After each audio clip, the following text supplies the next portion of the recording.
একদম গ্রাম্য পরিবেশ, বাড়ি এবং আমাদের ঘর।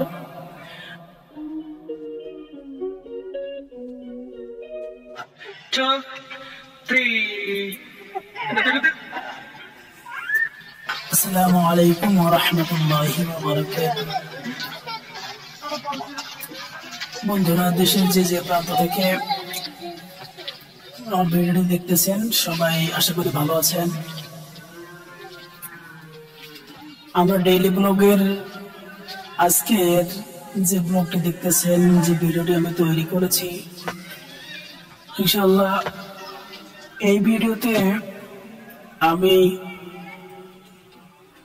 আমার কিছু পরিচয় এবং আমার আশেপাশের প্রাকৃতিক পরিবেশটা একটু তুলে ধরার চেষ্টা করবো ইনশাআল্লাহ। তো আশা করি সবাই মনোযোগ দিয়ে ভিডিওটি দেখবেন, এবং যারা এই প্রথম আমার ভিডিও দেখতেছেন তারা অবশ্যই ফেসবুক থেকে দেখলে ফলো এবং লাইক করে দেবেন, আর ইউটিউব থেকে যদি দেখেন তো অবশ্যই সাবস্ক্রাইব করে বেল বাটন বাজিয়ে রাখবেন, কারণ নেক্সট আরো সুন্দর সুন্দর ভিডিও আমি আপনাদের সামনে নিয়ে আসবো ইনশাআল্লাহ। তো দেখতে পাচ্ছেন আমি আজকে পুকুরে গোসল করবো এমন একটা নিয়ত ছিল আমার। আমি প্রায় অনেকদিন থেকে পুকুরে গোসল করি না, এই নিয়তে আজকে পুকুরের দিকে একটা গোসল দেওয়ার চিন্তা ভাবনা করেছি। তো পরিবেশটা একদম গ্রাম্য পরিবেশ।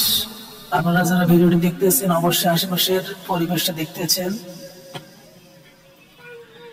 এমন একটা গ্রাম্য পরিবেশে আসলে নিজেকে মিলিয়ে রাখা এবং নিজেকে এস্টাবলিশড করা একটা অনেক কষ্টের ব্যাপার। অর্থাৎ গ্রামের বিভিন্ন পরিবেশের সঙ্গে সবাই সবসময় খাপ খাইয়ে নিতে পারে না, বিশেষ করে যারা শহরের দিকে থাকে। তো দেখতেই পাচ্ছেন আমাদের বাড়ির আশেপাশে কিন্তু মোটামুটি আমরা চাষাবাদ করে থাকি। তো যেগুলো দেখতে পাচ্ছেন, এই যে সবুজের ভিতরে কত সুন্দর দৃশ্য, এই জায়গাটায় মূলত আমরা ছোটবেলা থেকে বড় হয়েছি খেলাধুলা করে। তো হয়তোবা সে সময় ফেসবুক কিংবা ইউটিউব বলতে কোনো কিছুই ছিল না, এমন এক সময় আমরা ছোটবেলা থেকে বড় হয়েছি। তো আজকে যারা ভিডিওটি দেখতেছেন তারা অবশ্যই দেখতে পাচ্ছেন যে এখানে যেখান থেকে আমি ভিডিওটি করতেছি, ধারণ করেছি, এখান থেকে আমার ওই দেখা যাচ্ছে আমাদের বাড়ি এবং আমাদের ঘর। ওখান থেকে পূর্ব দিকে যে জমিটা দেখতে পাচ্ছেন, এই জমিটায় মূলত আমরা চাষাবাদ করেছি, এবং আমাদের তারপরে আরেকটা জমি রয়েছে, তিনটা জমি রয়েছে এখানে। আমরা তো মূলত এখানে চাষাবাদ এবং অন্যান্য অনেক কিছুই আবাদ করে থাকি। এর আগে আপনারা আমার ভিডিওতে দেখেছেন যে এর আগে আমরা এখানে গম চাষ করেছিলাম, তো তার একটা ভিডিও আমি দিয়েছিলাম। কারণ আমরা যারা শহর অঞ্চলে থাকি, বেশিরভাগ মানুষই কিন্তু গ্রামের পরিবেশগুলোকে খুবই মিস করে থাকি। অর্থাৎ আমরা চাই যেন আমরা গ্রামের পরিবেশগুলো দেখতে পাই কিংবা দেখি, এতে অনেকটা তৃপ্তি অনুভব হয়। তো সেই প্রেক্ষাপটে আমি গ্রামে আসলে কিংবা কখনো যদি গ্রামে যাই তাহলে, কিংবা যখন গ্রামে অবস্থান করি, আমি এরকম ভিডিও দেওয়ার চেষ্টা করি। আমার প্রতিটি ভিডিও ব্যতিক্রম ধর্মী ভিডিও হলেও এখানে দেখার এবং মনের মূলত স্বাদগুলো পূরণ করার অনেক কিছুই থাকে। তো যারা আমার ব্যক্তিগতভাবে চিনেন তারা আমার ভিডিওতে দেখি যে অনেকে কমেন্ট করে থাকেন এবং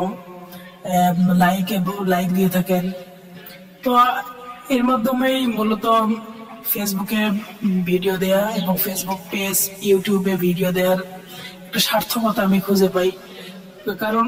কেননা আমরা শহরের পরিবেশে একঘেয়েমি ভাবে থাকতে থাকতে গ্রামের এইরকম সবুজ সমারোহের মাঠঘাটের কথা প্রায় আমরা ভুলে যাই।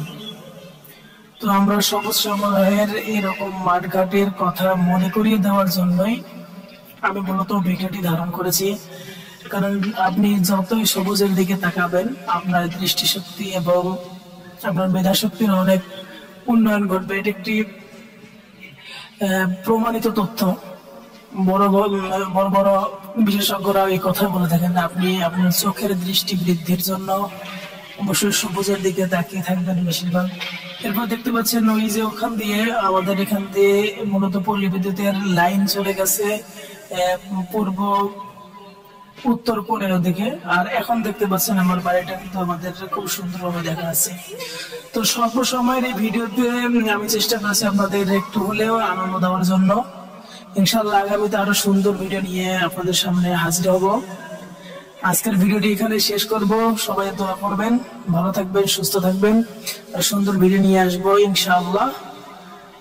সবার কাছ থেকে বিদায় নিতেছি। আল্লাহ হাফেজ।